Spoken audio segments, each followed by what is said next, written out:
Hello friends, welcome back to my channel Nazmin কিচেনে আপনাদের সবাইকে স্বাগত জানিয়ে শুরু করছি আজকের রেসিপি। তো আমি আজকে আপনাদের সঙ্গে শেয়ার করব পাউরুটি দুধ দিয়ে তৈরি খুবই মজার একটি নাস্তা। আর এই রেসিপিটা আমি কিভাবে তৈরি করছি আপনারা সম্পূর্ণ ভিডিও দেখতে থাকুন। আশা করি অনেক ভালো লাগবে। তাহলে চলুন দেরি না করে রেসিপিটা শুরু করা যাক। তো প্রথমে আমি এখানে নিয়েছি 4 পিসের মতো পাউরুটি। তো পাউরুটির চারপাশটাকে আমি এইভাবে কেটে নিচ্ছি। তো এইভাবে প্রত্যেকটাকে কিন্তু আমি কেটে নিয়েছি। এরপরে পাউরুটির এই মাঝ বরাবর করে এইভাবে আমি পাউরুটিটাকে কেটে নিচ্ছি। তো প্রত্যেকটাকে কিন্তু আমি এভাবে কেটে নিয়েছি। এরপরে আমি প্লেটের ওপরে এই পাউরুটিগুলোকে সাজিয়ে নিয়েছি। এরপরে গ্যাসে একটা প্যান বসিয়ে দিয়েছি। আর প্যানটা গরম হয়ে গেলে এখানে দিয়ে দিচ্ছি আমি 3 চামচের মতো চিনি, আর 3 চামচের মতো দিয়ে দিচ্ছি গুঁড়ো দুধ, আর এখানে দিয়ে দিচ্ছি আমি 250 গ্রামের মতো তরল দুধ। এরপরে দুধটাকে দিয়ে এভাবে গ্যাসের ফ্লেমটাকে একদমই মিডিয়ামে রেখে এগুলোকে নেড়ে চেড়ে মিশিয়ে নিচ্ছি। নেড়ে চেড়ে মিশিয়ে দুধটাকে আমি জাল করে নেব।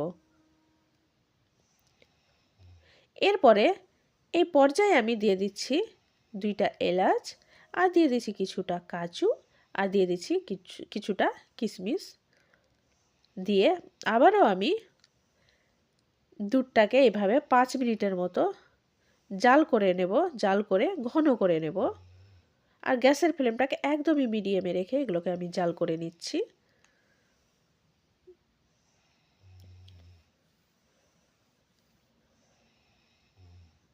তো এইভাবে আমি দুধটাকে এভাবে জাল দিয়ে ঘন করে নিয়েছি।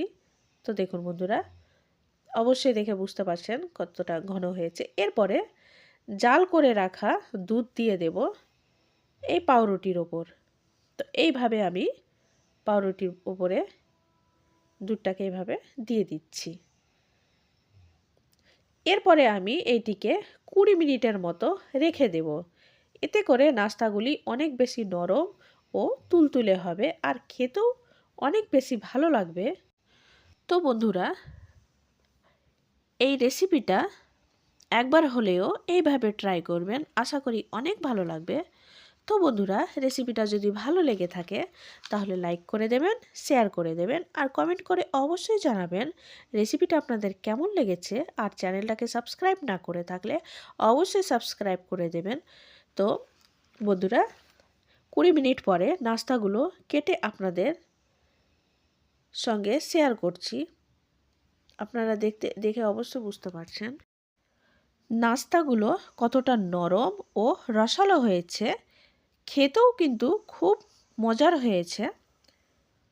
তো বন্ধুরা, আজ আসি, আবার দেখা হবে অন্য কোনো দিন অন্য কোনো রেসিপির সঙ্গে। ভালো থাকবেন, সুস্থ থাকবেন।